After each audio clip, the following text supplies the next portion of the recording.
Ja, beste kijkertjes. Dit is jullie eigen Johnny Juice live op de buis. En normaal gesproken spreekt natuurlijk Martijn altijd de buurtredners in Buurt Buiten de Ton. Maar ja, hij staat natuurlijk zelf ook in de ton. Dus ze hebben mij gevraagd of ik hem even aan de tand wil voelen. Nou, ik zie hem daar al zitten, dus we gaan hem eens even aan zijn mouw trekken. Kom. Maar goed, geen probleem, joh. Ik ben nooit voor één gat te vangen. Ik ben al lang aan het werk van plan B. Ik ben namelijk bezig met het maken van een Hulsters roddelblad. Ja, dat is wel leuk. Op dit moment wordt er een proefdrukje van gemaakt. Komt van de persloopse rollen. Nou, dus, ja, wat kent u daarin lezen? Nou, ik heb bijvoorbeeld een artikeltje geschreven over dat Hulster buurtredner beeldje daar achter het gemeentehuis. Had u het gehoord? Er was een of andere gladiool met zwarte vingerverf aan de gang gegaan daar. Had u het gehoord? Had u het gezien? Nou, ik kan dus exclusief onthullen dat een van de wethouders is geweest. Ja. Ja, die wilde eens een keer een buurtredner zwart maken in plaats van andersom. Dus ja, dat is goed gelukt. Nou Martijn, wat leuk om jou nou eens een keer te spreken en in het echt te ontmoeten, zeg maar. Mag ik een hand zo zeggen? Hartstikke goed. Leuk hoor. Ja, leuke vent ben je. Leuk. Hey, we spreken elkaar even over de buurt, hè, natuurlijk. Die is over een paar dagen. En ik was nou benieuwd, hoe gaat het nou eigenlijk? Wat heb je nou allemaal verzonnen voor de buurt?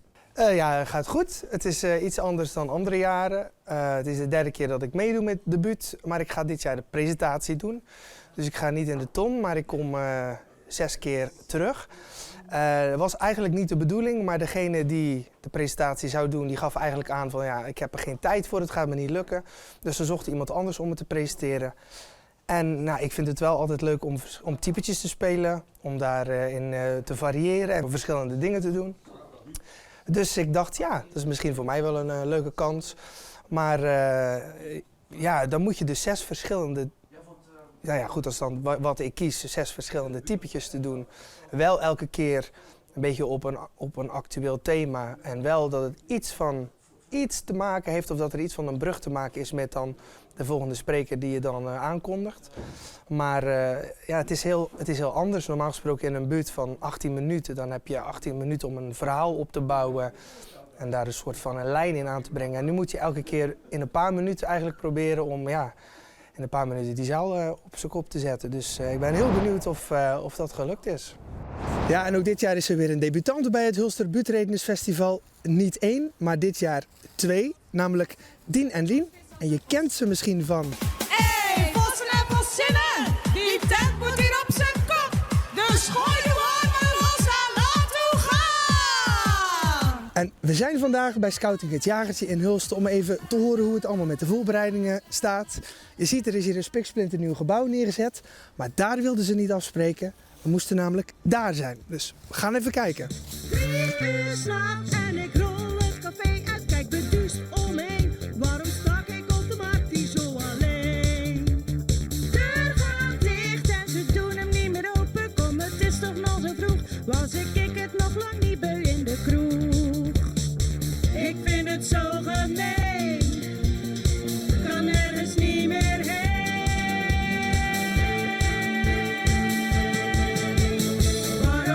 Waar moet ik zijn als Ja, Debbie en Carolien, we gingen afspreken hier bij het Jagertje, specifiek bij deze boom. Waarom zijn we hier? Waarom is dit zo bijzonder? Ja, hier is het eigenlijk allemaal begonnen. Hier is onze vriendschap gestart. We hebben samen altijd leiding gegeven op het Jagertje. En elkaar eigenlijk leren kennen. En hoe lang geleden is dat? Oh, hoe lang is dat geleden? denk Al heel lang. We zitten al van meer jongs dan af 30 aan op jaar. scouting. Ja. Dus hier is eigenlijk jullie vriendschap begonnen en daarmee eigenlijk ook Dien en Lien, het zaadje voor Dien en Lien is hier misschien ook al een beetje geplant. Of kunnen we Nou, zo dat niet is zeggen? later geworden, denk ik. Geleidelijk aan zo gegroeid, denk ik. Ja. Ja, in ieder geval de vriendschap is hier begonnen. Toen we ook geen scouting meer deden, geen leiding meer waren, zijn we elkaar blijven zien. En vanuit dat we dan eerst toneel gingen doen samen, is uiteindelijk Dien en Lien ontstaan. We wil gaan carnavallen, mijn moeder kijkt wat. Alleen vooruit, maar pas goed op, maak het niet te laat. Die is zeker vergeten wat die vroeger allemaal deed. We hammen nog lang niet naar huis, dus was ze zee. Dus ga maar helemaal los. Hey, leef doe uit als een vos. Hey, gooi doe in het gehos. Ga het van geen vrienden. Hey Martijn, nou is het de derde keer dat je meedoet. Je hebt 2 keer in de ton gestaan en nu ga je presenteren. Maar hoe anders is dat nou eigenlijk, hè? Qua voorbereidingen en hoe je het in elkaar steekt en zo? Wat is er nou zo anders? Ja, de presentatie is dus heel anders dan de gewone buurt, omdat je verschillende keren over de hele avond of middag terugkomt. En je hebt niet 1 keer 18 minuten spreektijd, maar je spreektijd is eigenlijk opgedeeld in elke keer ongeveer 4 minuten. Dus het moeilijke is dat je daar minder aan een verhaallijn of aan een opbouw of zo kan werken, maar je moet eigenlijk meteen knallen, je moet meteen iets leuks neerzetten. En dat heb ik geprobeerd te doen, wel een beetje met de actualiteiten. Dus de typetjes die ik speel, die hebben wel allemaal iets te maken met wat er in het nieuws geweest is. Of wat er in ieder geval het afgelopen jaar in Hulst of in Zeeuws-Vlaanderen in ieder geval gebeurd is. En daar heb ik gewoon een situatie omheen gedacht, een typetje met een accent, met een kostuum. En dan zijn die 4 minuten eigenlijk heel snel voorbij. En dan als laatste doe ik wel nog heel even natuurlijk mijn typetje waar iedereen misschien wel op zit te wachten. Dus ik ben heel benieuwd. Heb je het ook zo heet of liggen ze aan mij hier? Verschrikkelijk. Nou, kijk nou zeg, het is Cupido. Ja, nee hoor, dames en heren, het is uw eigenste stadsomroepertje Johnny Juice. Goedenavond. Ja, sorry dat ik zo sta te hijgen, joh. Het is niet van opwinding of zo. Ik ben thuis best een zware zak gewend, maar dit slaat wel alles, moet ik zeggen. Ja, en dat hoef ik aan onze nieuwe prins ook niet uit te leggen natuurlijk. Ja, wat vindt u ervan, onze nieuwe prins? Lekker ding is het, hè. Ik zou best wel eens in het Vossenhol willen kruipen, ik zeg het zo eerlijk, ja. Dat is zo. En ik ben niet de enige zo te horen, Raoul. Voor de mensen die jullie niet kennen, wie zijn Carolien en Debbie? Of ja, Dien en Lien is eigenlijk een typetje ook waar jullie mee in de ton staan. Wie zijn jullie? Ja, Dien en Lien is zo'n 10 jaar geleden ontstaan. We hebben liedjes gezongen en liedjes gemaakt voor het Liedjesfestival. En daar gingen we clips bij bedenken. En eigenlijk vonden wij de Dien en Lien karakters die we daarin weg hadden gezet, vonden we eigenlijk zo leuk dat we daar mee verder wilden. Maar dan in de top. En wat zijn die typetjes, Dien en Lien even uit te leggen? En wat zijn die ten opzichte van jullie? Zijn het een soort alter ego's of zijn het juist de typetjes tegenovergestelde van wie jullie eigenlijk zijn? Of kan je daar iets meer over vertellen? Goh, ja, wat zijn het? 2 idioten met een pruik op en een felgekleurde legging aan die gewoon liedjes maken voor carnaval. Dat was het eigenlijk, meer was het niet. Oh ja. En hoe werken jullie aan, of hoe gaat dat bij jullie? Is er iemand die eigenlijk alles in eerste instantie bedenkt en een ander vult het aan? Of doen jullie het echt samen? Of hoe gaat dat bij jullie, een liedje samenschrijven? Dat wisselt eigenlijk. Ja, de ene keer dan schiet er ineens een heel idee in mijn hoofd en dan is het halve lied al klaar.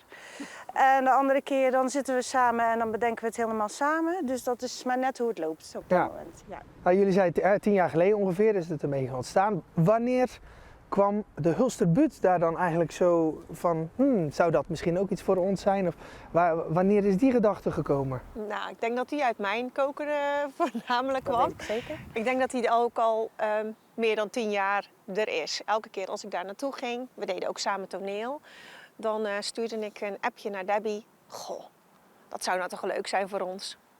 En dan zagen vooral Debbie heel veel beren op de weg. En later in het jaar dacht ik dan ook, nee, dat gaan we toch maar niet doen. Dat is toch een beetje te spannend. Maar vorig jaar zei ze ineens, ja, dat vind ik eigenlijk wel een goed idee. Laten we dat maar gaan doen. En wat was voor jou de reden, Debbie, dat je vorig jaar ineens dacht van, nou, misschien toch? Ja, ik weet niet. De tijd was er rijp voor. Hè? We waren nog niet echt bezig met een toneelstuk en onze levens liepen een beetje hectisch. En toen dachten we, laten we dit eens een keertje doen. Hey, en wat vind jij nou zo leuk aan dat buurtreden? Wat maakt daar nou zo leuk om mee te doen? Ja, wat zo leuk is aan buurtreden is dat je even voor 1 weekend eigenlijk allemaal dingen mag doen en dingen mag zeggen die je in het dagelijks leven niet doet.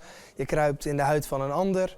En dat betekent dat je in de werkelijkheid van dat typetje dingen kunt zeggen die je misschien zelf als persoon, denk ik, misschien waar je minder goed mee wegkomt. En dat is echt heel leuk, dat je even je ei kwijt kan. En het is ook gewoon heel leuk om met een groep, uiteindelijk beginnen we donderdagavond, hebben we een generale repetitie met z'n allen. En dan weten we ook eigenlijk van elkaar nog niet wat we gaan doen. Wel een beetje een idee van welk typetje ga je spelen. Maar dan begint die voorstelling eigenlijk langzaam vorm te krijgen. En dan dat hele weekend met z'n allen beleven voor 5 uitverkochte zalen. Dat is eigenlijk het mooiste wat er is. En toen dacht ik, ja, ik moet het wel in die hoek zoeken, weet je wel, in de liefde. Want ja, Hulst is toch altijd de stad geweest van de liefde, ja toch? Ik weet nog toen ik jaren geleden een keertje in Hulst gekomen ben. Allemaal die leuke winkeltjes hier met die hartjes aan de gevel. En die neonverlichting. En die pikante sets in de etalage, zo gezellig. Ja, ik kan me nog herinneren, ik liep constant erotisch geprikkeld rond, zeg maar, in Hulst. Ja. Ik liep zo bronstig als Marc Dutroux op een kinderdagverblijf, echt waar. Ja. Ja, nou op het moment dat we elkaar nu spreken is het ruim 2 weken voor de debuut. Ja. Staat die bij jullie al helemaal vast of zijn er nog steeds ideeën die in de app verschijnen die in de debuut verwerkt worden? Vandaag nog. Ja, ik zeg, dat moet er nog in. Hè? Ah ja, ja. En hoe is dat dan vervolgens? Want je staat in een ton. Dat is natuurlijk ook met z'n tweeën een beetje passen. Je bewegingsvrijheid is toch beperkt. Hoe ga je dat met z'n tweeën hoe ga je dat invullen? Ga je zin voor zin de tekst doen? Doet ieder stukjes? Hebben jullie daar al een beetje een dynamiek voor bedacht hoe dat bij jullie gaat lopen? We hopen het.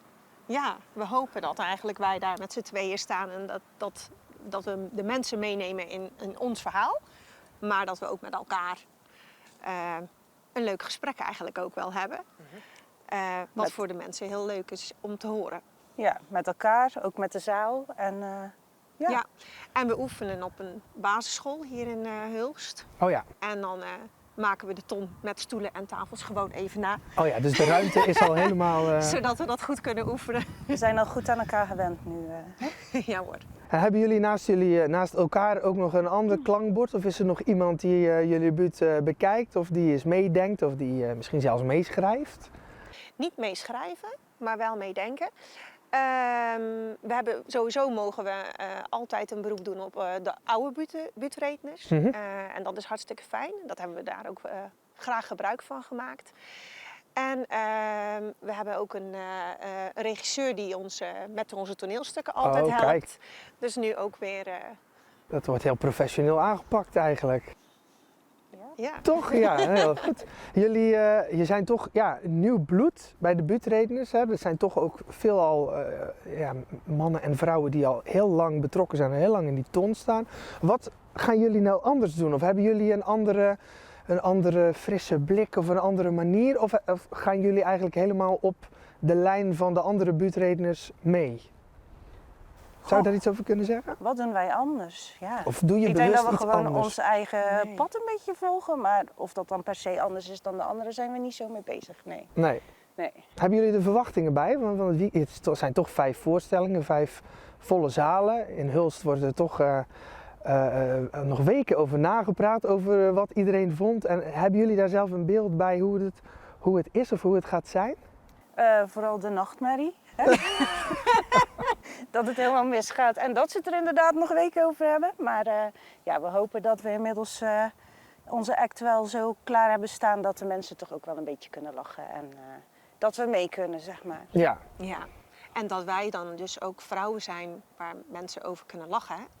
Oh ja, is dat Want een ja. Angst dat er om vrouwen Ik niet zei of al, minder ken gelachen jij een wordt? vrouw die leuk is? Waar je om kan lachen?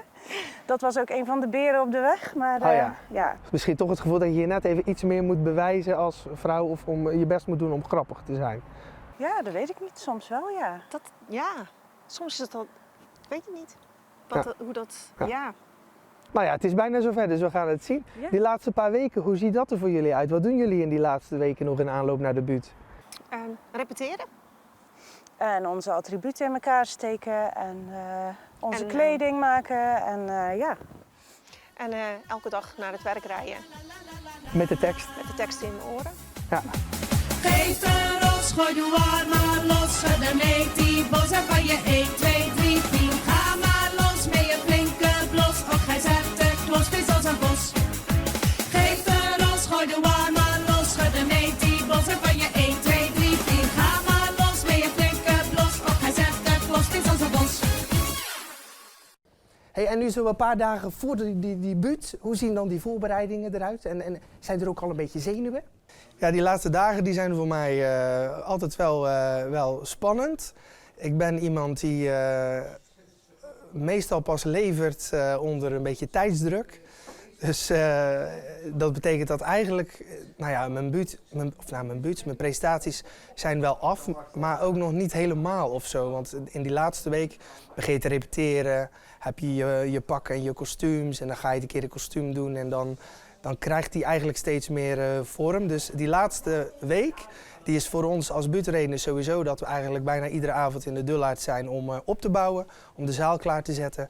En overdag ben ik eigenlijk nog wel aan het repeteren, mijn tekst aan het leren.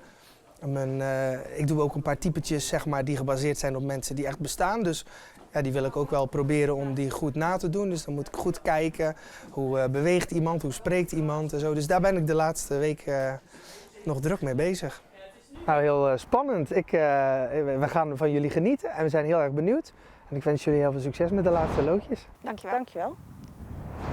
Maar dat was allemaal leuk, maar ik dacht, Son, je moet toch nog iets extra's doen om de mannenliefde een beetje op de kaart te zetten. En ineens kwam er tot me een soort creatief orgasme, weet je wel. Ik wist wat ik ging maken. Die en die vol liefde, weet je wel. Johnny Juice vol liefde. Ik dacht, als dat geen succes wordt, dan weet ik het ook niet meer. Ik zag het al helemaal voor me. Er ligt zo'n lapje grond op de Stationsstraat, weet je wel. Ik dacht, dan zet ik daar een mooi hotelletje neer. Dan noem ik dat Hotel de Botel, weet je wel. Dus ik bel Ilona op. Ik zeg, meid, doe mij dat lapje grond. Ik zeg, ik ga Hulst helemaal op de kaart zetten. Ze zegt, dat ga ik zelf wel al doen. Ik ga er namelijk een AZC neerzetten. Ik dacht, nou, daar heb Sonny nog helemaal niet aan gedacht. 150 van die Noord-Afrikanen bij elkaar. Daar wil ik het zeepje wel eens laten vallen in de douche, kan ik je vertellen, ja. Ja. U hebt er een beeld bij, geloof ik, hè, hier vooraan, ja. Nou Martijn, dan wens ik je heel veel succes. Ik kom naar je kijken natuurlijk. Mag ik nog je hand? Ja, hartstikke goed, leuk. Hey, zet hem op, hè. Kan je iets zeggen?